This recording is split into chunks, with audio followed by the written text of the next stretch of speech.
আচ্ছা, আল্লাহ তাআলা যে আমাদেরকে সৃষ্টি করেছেন, তিনি আমাকে সৃষ্টিও করেছেন, আবার আমাদেরকে মৃত্যুও দান করেছেন, আবার আমাদের জন্য জান্নাতও রেখেছেন, জাহান্নামও রেখেছেন।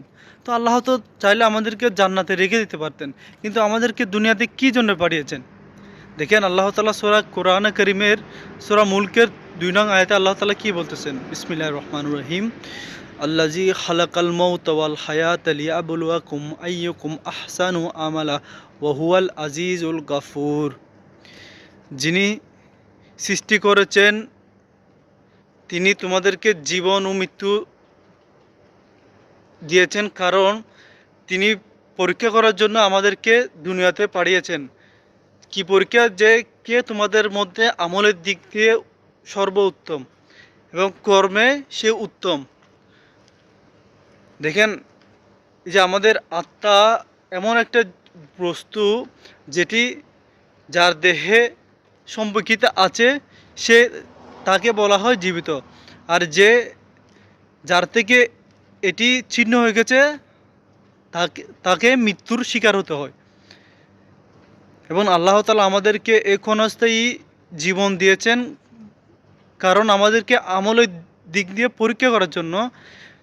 এবং এই যে দুনিয়াতে পাঠিয়েছেন, দুনিয়াতে আমরা কীভাবে এই দুনিয়ার সময়টা আমরা ব্যয় করেছি, কী পথে আমরা এই সময়টা আমরা ব্যয় করেছি, ঈমান ও আনুগত্যের পথে যদি আমরা ব্যয় করে থাকি, তাহলে আমাদের জন্য উত্তম প্রতিদান জান্নাত থাকবে। আর এই যে আমাদেরকে জীবন দিয়েছেন, এই জীবনকে যদি আমরা অনর্থক ব্যয় করে থাকি, অনর্থক যদি আমরা এই জীবনকে ব্যয় করে থাকি, তাহলে আমাদের জন্য তার জন্য রয়েছে চিরস্থায়ী জাহান্নাম। আর জাহান্নামের আযাব অতীব ভয়ানক।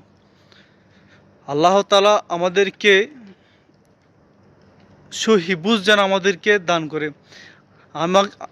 আল্লাহ তাআলা সর্বপ্রথম যেন আমাকে হেদায়েত দান করে।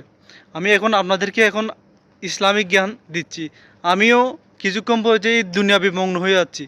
তো দেখেন, আমাদের জেনারেশন এখন এমন এক পর্যায়ে চলে গেছে যে আমরা এখন দুনিয়াবি ফিকির নিয়ে বেশি ব্যস্ত হয়ে গেছি এখন।